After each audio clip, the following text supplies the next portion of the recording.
السلام علیکم ورحمۃ اللہ وبرکاتہ۔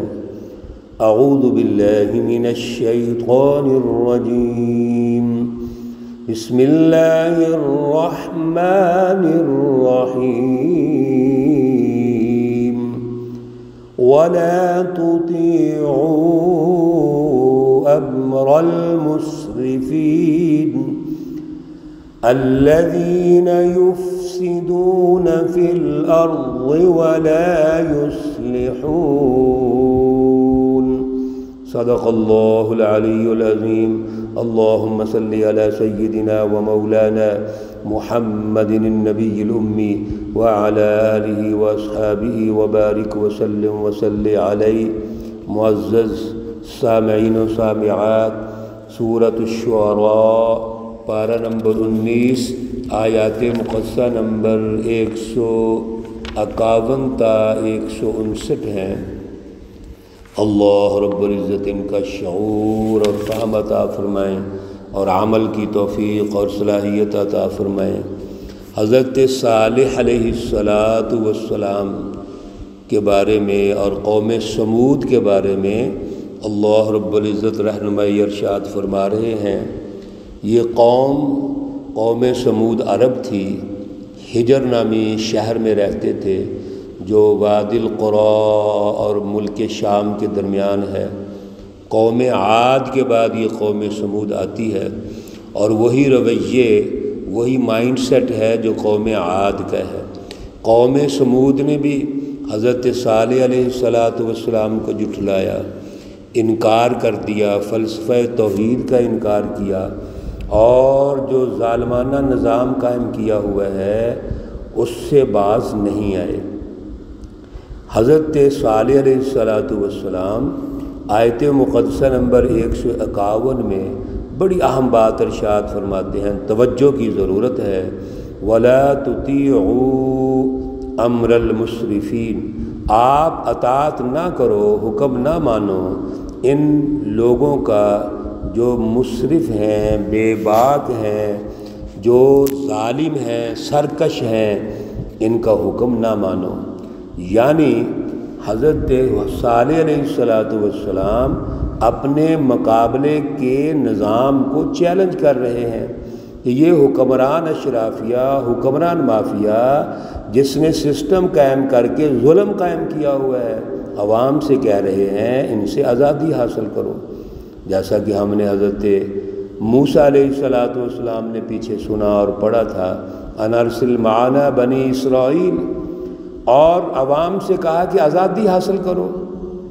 حضرت صالح علیہ السلام بھی عوام کو آزادی کے لیے ابھار رہے ہیں، ظلم سے نکالنے کے لیے ابھار رہے ہیں، بات چیت کر رہے ہیں، اور ایک بڑی اہم دلیل پیش کی، الذین یفسدون فی الارض، یہ ظالم حکمران، ظالم مافیا جو اشرافیہ ہے، یہ تو زمین پر فساد کرتے ہیں، ولا یصلحون، یہ اصلاح نہیں کرنا چاہتے۔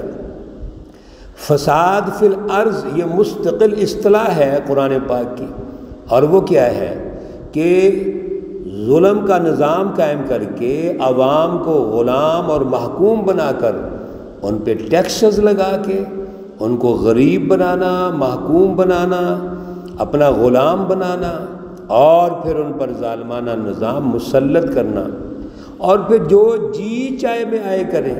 یہ حکمران جو جی چاہتا ہے وہ کرتے ہیں، یہ لٹیرے اور 2 نمبر حکمران، ظالم حکمران عوام کا خون چوستے ہیں، اور عوام کو یہ سمجھاتے ہیں یہ تو اللہ کی طرف سے ہے، یہ تو قسمت ہی ایسی ہے تمہاری۔ یاد رکھیے یہ بہت بڑا غلط عنوان ہے۔ اللہ نے قسمت عدل کی بنائی ہے، اللہ رب العزت ساری انسانیت کو اپنے ساتھ جوڑ رہے ہیں۔ حضرت صالح علیہ السلام، حضرت ہود علیہ السلام، ابراہیم علیہ السلام، دیگر جتنے بھی انبیاء ہیں، خود رسول اللہ صلی اللہ علیہ وسلم، وہ تو خدا شناسی پیدا کر رہے ہیں، اللہ کی پہچان پیدا کر رہے ہیں۔ اللہ کی پہچان پیدا ہوگی، اس کی رٹ قائم ہوگی تو ظلم ختم ہوگا، شرک، کفر اور منافقت ختم ہوگی۔ جب حضرت صالح علیہ السلام نے یہ دعوت دی تو قالوا کہنے لگے انما یقیناً انت من المسحرین، یہ تو کوئی بہت بڑا جادوگر ہے۔ ہر نبی کو جب کوئی دلیل ان کے پاس نہیں آئی تو جادوگر کہنا شروع کر دیا، کسی نے پاگل اور دیوانہ استغفر اللہ معاذ اللہ کہنا شروع کر دیا، کسی نے کچھ الفاظ کہنا شروع کر دیے۔ ما انت الا بشر مثلنا، اگر نبی ہونا ہی تھا تو ہماری طرح جو انسان ہے یہ تو نہیں ہونا چاہیے۔ ما انت، آپ کیا ہو؟ نہیں ہو، الا بشر مثلنا، مگر ہماری طرح ایک انسان ہو۔ فأتی بآیۃ ان کنت من الصادقین، اگر آپ واقعی اللہ کے نبی ہیں تو کوئی نشانی لے کر آئیں۔ یہاں پر تو مختصر اللہ رب العزت نے ذکر ارشاد فرمایا ہے، اور مختلف جگہوں پر اس کی تفصیلات ہیں، اور یہاں سمجھنے کے لیے تھوڑی سی تفصیل میں جاتے ہیں۔ کیا نشانی لے کے آئیں؟ کہنے لگے یہ جو سامنے پہاڑ ہے، یہ پہاڑ پھٹے، اور پھٹنے کے بعد اس طرح کی اونٹنی، اس کی مختلف خصوصیات انہوں نے رکھ دی، گابن ہو اور اس طرح کا رنگ ہو، فلاں ہو فلاں ہو، وہ اونٹنی پہاڑ سے نکل آئے، ہم آپ کو مان لیں گے۔ حضرت صالح علیہ السلام نے ان سے ایک معاہدہ کیا، بڑے جو سرکردہ اشرافیہ تھے، مافیا، ان کے ساتھ معاہدہ کیا کہ ادھر لکھ کر دو، اگر اللہ نے ایسے کر دیا تو مجھے مان لو گے، میری جماعت کا حصہ بن جاؤ گے؟ کہنے لگے بنیں گے۔ چنانچہ اللہ کے سامنے صالح علیہ السلام سر بسجود ہو گئے، یا اللہ تجھ سے درخواست ہے تو ہماری یہ ڈیمانڈ مان لے، اور یہاں سے پہاڑ سے اونٹنی نکل آئی۔ اللہ نے مان لیا مطالبہ، اونٹنی نکل آئی، اور اونٹنی نکلنے کے بعد کچھ لوگ تو ایمان لے آئے، لیکن ہٹ درم، ضدی، متکبر، وہ کہاں ایمان لاتے ہیں؟ حضرت صالح علیہ السلام نے فرمایا قال هذه ناقۃ اللہ، یہ اونٹنی ہے، اور اس اونٹنی کو شربن، اس کا پانی پینے کا ایک وقت ہوگا، باری ہوگی، وَلَكُمْ شِرْبُ يَوْمٍ مَعْلُومٍ، اور اسی طرح آپ کے بھی پانی پینے کی ایک باری ہوگی۔ باریاں مقرر کر دی گئیں، ایک دن اونٹنی پانی پیے گی، غذائیں کھائے گی اور جو بھی اس کی ضروریات ہے، اور دوسرے دن آپ پئیں گے۔ اب یہ بات ان کے لیے اور بڑی خطرناک ہوگی، اتنے متکبرین ظالم کیسے یہ برداشت کر سکتے ہیں؟ اور ایک اور شرط لگا دی، اللہ رب العزت نے فرمایا وَلَا تَمَسُّوهَا بِسُوءٍ، اس کو آپ نے بری نگاہ سے دیکھنا بھی نہیں ہے، آپ نے اس کو غلط نظر سے ہاتھ بھی نہیں لگانا، چھونا بھی نہیں ہے۔ فَيَأْخُذَكُمْ عَذَابُ يَوْمٍ عَظِيمٍ، اگر آپ نے ایسے کیا تو بہت بڑا اللہ کا عذاب آئے گا، سخت آفت آئے گی۔ میرے عزیزو، ہٹ درم ضدی قومیں یا حکمران نہیں مانتے، وہ ایک شیطانی جماعت کی شکل میں ہوتے ہیں، ان کا ایک مائنڈ سیٹ ہوتا ہے، مسلسل آپ سن رہے ہیں۔ چنانچہ کیا کیا ہے انہوں نے؟ فَعَقَرُوهَا، ایک میٹنگ کی ان بدماشوں نے، اور میٹنگ کر کے مختلف جو ان کے قبیلے تھے وہاں سے نوجوانوں کو اکٹھا کیا، تاکہ ایک یا دو بندے اگر یہ کریں گے تو نقصان ہوگا، تو چند لوگ جمع کر لیے، اکٹھے کر لیے، اور ان سے کہا کہ آپ ان کی ٹانگیں جو ہیں وہ کاٹ دیں۔ فَعَقَرُوهَا، انہوں نے ان کی ٹانگیں کاٹ دیں۔ فَأَصْبَحُوا نَادِمِينَ، جب یہ بات ہوگی تو اللہ رب العزت کا عذاب آنے لگا، اب یہ پریشان ہو گئے، پچھتانے لگے، اب کیا کریں؟ مفسرین نے ایک اور واقعہ بھی لکھا ہے کہ ایک کوئی بدکار عورت تھی، اس کے گھر مویشی بہت تھے، چارے وغیرہ، پانی کی اس کو تکلیف تھی، اور اس کو ابھارا کہ کوئی اپنا آشنا جو ہے اس کو اکساؤ اور وہ یہ کام کر دے، تو اس نے یہ اکسایا اور اس نے اونٹنی کے پاؤں کاٹ دیے۔ بہرحال انہوں نے یہ ایک پلاننگ کی، اور پلاننگ کر کے اونٹنی کے پاؤں کاٹ دیے، اس کو ہلاک کر دیا۔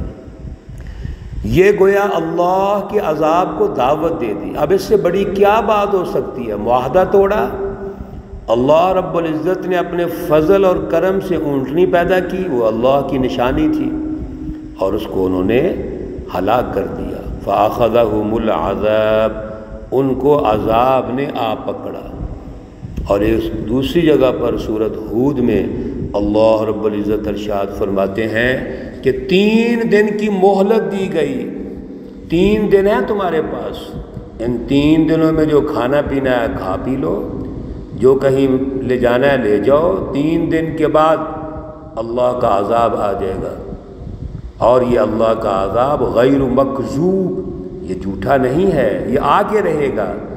جو اللہ ارشاد فرما رہے ہیں وہ ہو کے رہے گا۔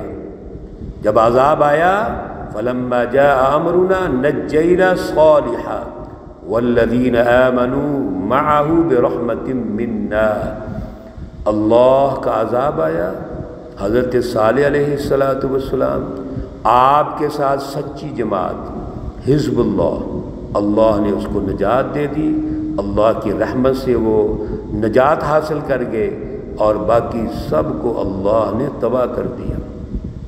اور تباہ کیسے کیا؟ وَأَخَذَ الَّذِينَ ظَلَمُوا الصَّيْحَةُ، ایک چیخ کی آواز آئی جو برداشت ہی نہیں ہو سکی ان سے، ان کے سینوں کو چیر کر، دلوں کو چیر کے تباہ کر گئی، اور وہ اپنے گھروں میں اوندے منہ ہو کے گر پڑے، كَأَن لَّمْ يَغْنَوْا فِيهَا، جیسے یہاں کوئی آبادی نہیں ہوئی تھی۔ میرے عزیزو، اللہ کا جب عذاب آتا ہے تو بڑا سخت آتا ہے، اور اللہ کا عذاب اللہ کی نافرمانیوں پہ آتا ہے۔ آج اللہ کے عذاب آ رہے ہیں معاشی طور پر، سیاسی طور پر، سماجی طور پر، اور ہم سمجھتے نہیں ہیں۔ یہ عذاب اللہ کے ظلم کی وجہ سے آتے ہیں۔ ظلم سہنا، ظلم کرنا یہ برابر ہوتا ہے، یاد رکھو۔ ظلم سہنے سے بھی ظالم کی مدد ہوتی ہے۔ وَلَا تَرْكَنُوا إِلَى الَّذِينَ ظَلَمُوا، قرآن پاک میں ایک دوسری جگہ اللہ نے ارشاد فرمایا کہ ظلم کی طرف مائل بھی نہ ہو۔ فَتَمَسَّكُمُ النَّارُ، اگر مائل ہوئے تمہیں آگ چھوئے گی، پہلے دنیا کی آگ چھوئے گی، پھر آخرت کی آگ چھوئے گی۔